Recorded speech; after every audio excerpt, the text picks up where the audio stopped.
Bueno, entonces ahora vamos a seguir con la siguiente parte y ahora vamos a hablar de la amigdalitis. La amigdalitis va a tener como etiología el estreptococo. Esta amigdalitis se va a contraer de la siguiente manera. El estreptococo va a ingresar a las criptas de las amígdalas. Después lo que va a ocurrir es que se van a formar colonias. Estas colonias van a generar una infección. Esta infección va a generar la formación de abscesos amigdalinos. Estos abscesos amigdalinos pueden llegar a tener pus adentro de ellos. Si estos abscesos llegan a contraer pus, este pus debe ser extraído de las amígdalas. En caso de que una persona contraiga muchas veces amigdalitis, lo que se hace es una tonsilectomía, en donde se quitan las tonsilas para que así pues la persona ya no sufra más de amigdalitis. Bueno, después tenemos el endocarditis bacteriana, la cual va a tener como etiología el estreptococo o el estafilococo. Esta endocarditis bacteriana se va a generar cuando las bacterias llegan a sangre. Lo que va a ocurrir es que las bacterias llegan a las válvulas y ahí se van a producir unos abscesos. Los abscesos son estos que podemos ver en la imagen.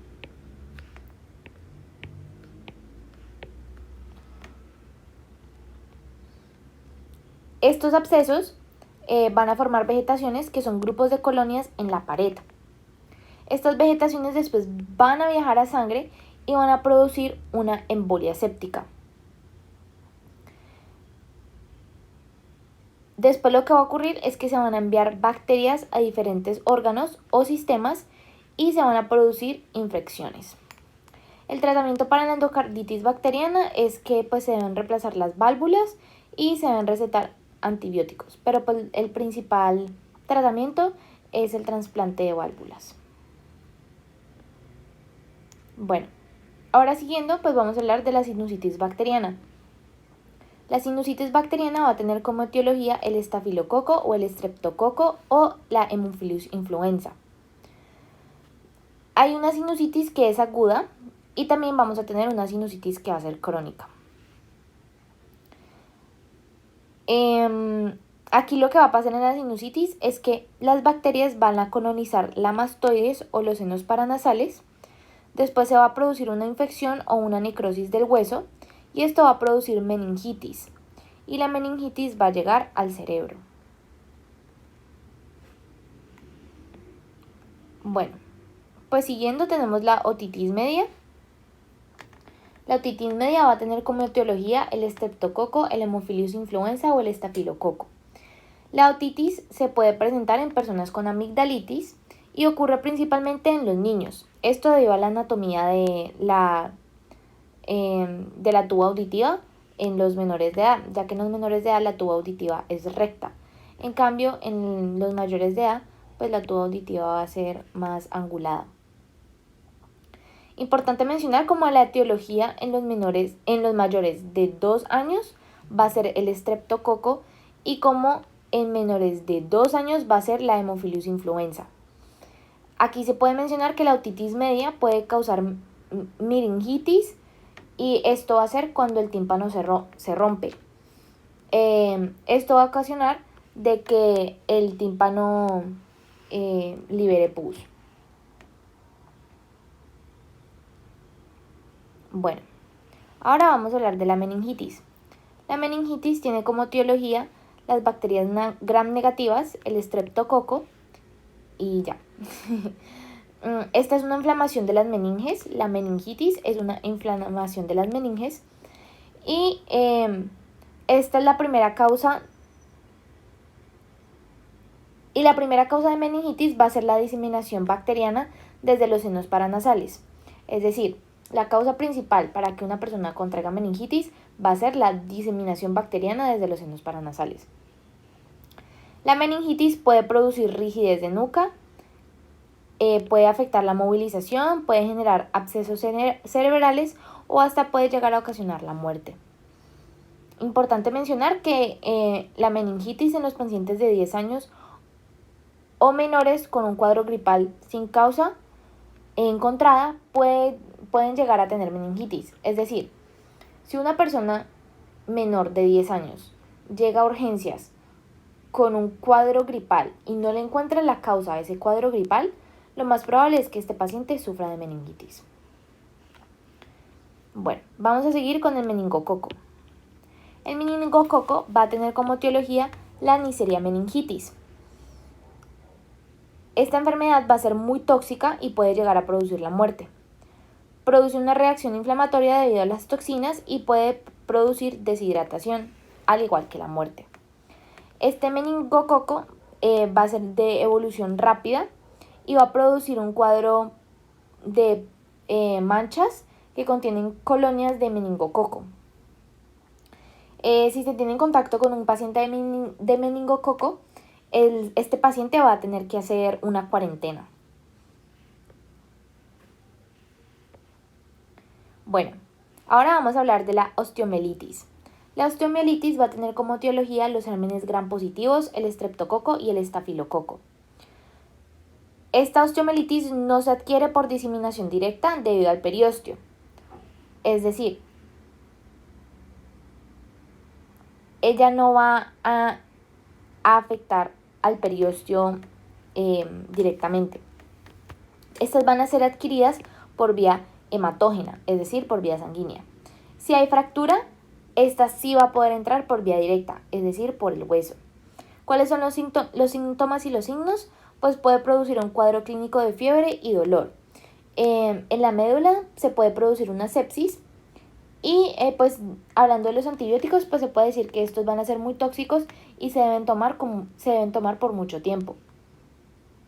En el caso de la osteomielitis, pues a veces se debe entrar a cirugía para poder arreglar esta enfermedad. Bueno, ahora vamos a hablar de la celulitis, fasciitis y miostis, las cuales tienen como etiología el estreptococo y el estafilococo. La celulitis va a afectar a los tejidos más profundos. La fascitis afecta al tejido fibroso de la planta del pie y la miostitis afecta a los músculos que mueven el cuerpo. Todas estas son inflamaciones, importante mencionar. Como todas estas mencionadas van a ser inflamaciones. Es decir, la celulitis es la inflamación de los tejidos más profundos. La fascitis va a ser la inflamación del tejido fibroso de la planta del pie. Y la miostis va a ser la inflamación de los músculos que mueven al cuerpo. Importante mencionar, etiología, el estreptococo y el estafilococo. Ahora vamos a hablar de la leptospirosis.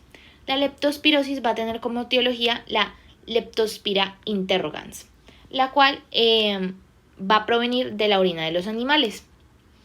Esta se contagia cuando se ingiere algo que tenga esta infección, o sea que esté contaminado con la orina de los animales. Esta se puede encontrar en agua, tierra, comida de perros o latas. Por eso es que uno siempre debe lavar las latas que uno coma, porque estas latas pueden llegar a tener orina, la cual puede tener leptospirosis. De esta leptospirosis hay dos tipos. Vamos a tener la leve y la severa. Y los signos y síntomas que vamos a poder encontrar pues van a ser el dolor, la gripa, la fiebre, la hemorragia. Y importante pues acá mencionar como esta leptospirosis pues si es severa pues puede llevar a la muerte al individuo. Bueno, ahora vamos a hablar de la peritonitis. La peritonitis tiene como etiología las bacterias gram negativas del intestino y esta va a generar una inflamación del peritoneo. Esta puede ocurrir debido a traumas, accidentes, a una bala, a cirugías, a úlceras y a más. Importante también mencionar como la gonorrea puede también generarnos peritonitis. Para la peritonitis se debe hacer un lavado peritoneal para así controlar la enfermedad y pues si esta peritonitis no se trata, pues puede llegar a ocasionar la muerte. Bueno, ahora hablando de la vaginitis va a tener como etiología los hongos como son la Candida albicans. Esta vaginitis pues va, como su nombre lo dice, va a infectar a la vagina y va a producir un flujo grumoso o purulento, el cual no huele mal. Y lo que va a hacer es que va a enrojecer a la vagina. Bueno, ahora vamos a hablar del sarampión. El sarampión va a tener como etiología el paramyxovirus. Etiología paramyxovirus. Este sarampión se va a transmitir por contacto directo y el aire. Este va a afectar al tracto respiratorio y va a producir un cuadro viral adenomatoso. También va a producir un cuadro gripal. Como síntomas, pues vamos a ver que se generan brotes y se generan también manchas de Colpic en el conducto parotideo. Bueno, siguiendo con la parotiditis. La parotiditis va a tener como etiología el myxovirus parotiditis. Y esta va a generar un cuadro gripal y se contagia debido a la saliva infectada. Va a afectar a las glándulas parótidas y las salivales y lo que va a ocasionar es que se inflamen las glándulas. Va a generar protrusión del conducto del esternón y como ya lo habíamos dicho, pues va a generar un cuadro gripal. Entonces eso creo que lo podemos borrar porque es un poco repetitorio. Recordemos que todo lo que termina en itis por lo general significa inflamación. Entonces, parotiditis, parótida, glándula parótida, la cual está por acá. Bueno, ahora vamos a seguir con la varicela. La varicela va a tener como etiología el virus de la varicela o el virus varicela zoster o el estafilococo. La varicela es muy contagiosa para quienes no han sufrido de varicela. Por eso es que cuando una persona ya tiene varicela, ya le ha dado varicela, lo más probable es que no contraiga esta enfermedad. Los síntomas y los signos van a ser el sarpullido, el cual va a ser muy similar a las ampollas. El paciente también va a generar fiebre, dolor y picazón. La varicela va a ser más complicada en los adultos que en los niños. Por eso es que es mejor siempre que le dé varicela a un bebé o a un niño de 2-3 años que le dé varicela a una persona de 50-30 años. La varicela también es importante mencionar cómo puede provocar la herpes labial en el futuro. O sea, el herpes zoster labialis. Aquí es importante mencionar pues que es más complicada en adultos que en niños debido a que en los adultos pues es más difícil que ellos aguanten, que las personas aguanten la picazón, entonces pues pueden generar más infecciones o puede generar más cicatrices. Ahora vamos a hablar de la poliomielitis, la cual va a tener como etiología el enterovirus polivirus. Este se ingiere o entra por vía respiratoria y cuando llega al intestino lo que va a ocurrir es que se va a diseminar y va a generar una parálisis. Los signos y los síntomas pues van a ser la diarrea, la gripa, la fiebre y la insuficiencia respiratoria. Poliomielitis. Bueno, ahora vamos a seguir con la rabia. La rabia va a tener como etiología la mordedura de perro, de gato, de murciélago, etc. ¿Cómo va a ocurrir esta rabia? Lo primero es que el virus va a penetrar en la saliva del animal. Después es que el humano va a ser mordido por el animal. El virus que está en la saliva del animal va a entrar por vía hematógena debido a la mordida del animal y va a llegar al encéfalo. Al llegar al encéfalo, ese virus va a causar la muerte. ¿Cómo lo hace? Esto lo hace produciendo un parálisis respiratorio. Importante mencionar cómo para la rabia nosotros tenemos una vacuna. Esta vacuna solamente se debe aplicar cuando una persona ha sido expuesta a mordeduras de estos animales que pueden llegar a tener rabia. Seguimos con el rotavirus. El rotavirus tiene como etiología el rotavirus. Este rotavirus va a producir diarrea y va a afectar a los pacientes especialmente desnutridos y que están en una edad menor. Después vamos a tener el virus zoonóticos o los virus pandemiales, que van a tener como etiología cosas pues, que provienen de animales.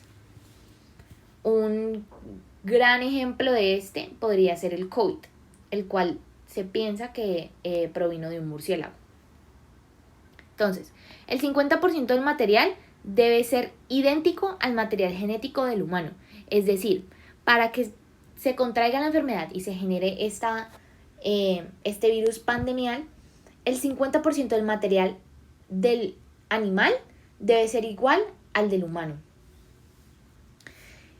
Aquí lo que va a pasar es que los virus se van a encontrar, se recombinan y van a formar un nuevo virus. O sea, el virus, me imagino que bacterias humanas y bacterias del animal se juntan, se recombinan y forman un nuevo virus.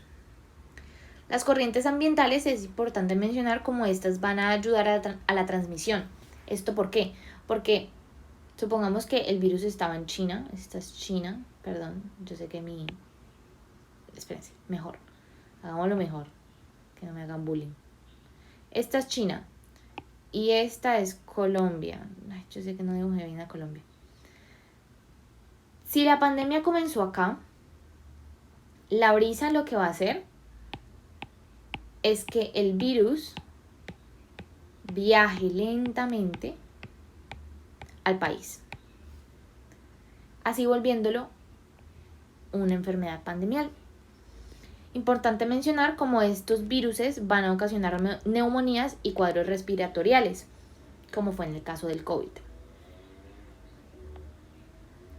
Ahora vamos a hablar de la hepatitis A y de la hepatitis B y la hepatitis C, las cuales pues son muy conocidas.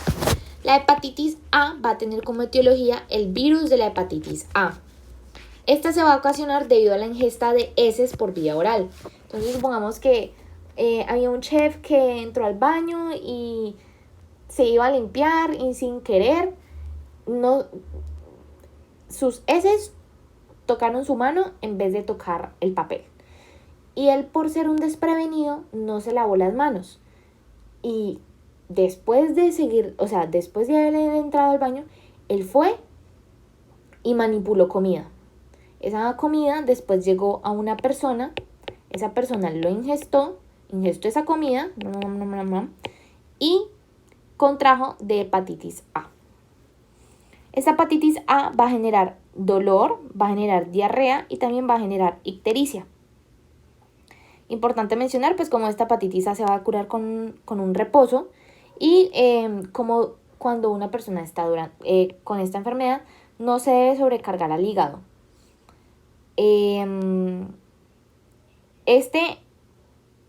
Se puede también transmitir por alimentos contaminados. Aquí también, como su nombre lo dice, hepatitis A, pues es una enfermedad que va a ser producida por un virus que causa inflamación en el hígado y puede producir falla hepática, cáncer de hígado y hasta la muerte. Bueno, ahora vamos a hablar de la hepatitis B. La hepatitis B va a tener como etiología la hepatitis B y esta se va a transmitir por vía sexual o transfusional. En esta hepatitis B se puede producir necrosis hepática, la cual puede ser mortal, o también lo que puede llegar a pasar es que el hígado puede llegar a disminuir su tamaño. En esta hepatitis A también se va a producir la ictericia. Por último vamos a tener la hepatitis C. Esta hepatitis C va a tener como etiología la hepatitis C. Esta hepatitis se va a transmitir por vía sexual o transfusional y va a ser muy parecida a la hepatitis B. Importante acá mencionar como para la hepatitis C no vamos a tener vacuna. Para la hepatitis A y para la hepatitis B sí tenemos vacuna. Entonces acá podemos ver un poquito más de estos tres tipos de hepatitis. La hepatitis A transmitido por alimentos y agua contaminada, falta de higiene, contacto directo con personas infectadas. Se puede prevenir con una vacuna. De la hepatitis B, transmitida por sangre, sexo sin protección, madre a hijo durante el parto, por jeringas contaminadas, por tatuajes en lugares con poca higiene y se puede prevenir con una vacuna. De la hepatitis C, se transmite por sangre, sexo sin protección, madre a hijo durante el parto, por jeringas contaminadas y esta no tiene vacuna. Bueno, ahora vamos a hablar del virus del papiloma humano. El virus del papiloma humano va a tener como etiología infecciones por el virus del papiloma humano. Estas infecciones pueden ocurrir tanto en el cervix como en el pene o en otras partes no mencionadas en este momento.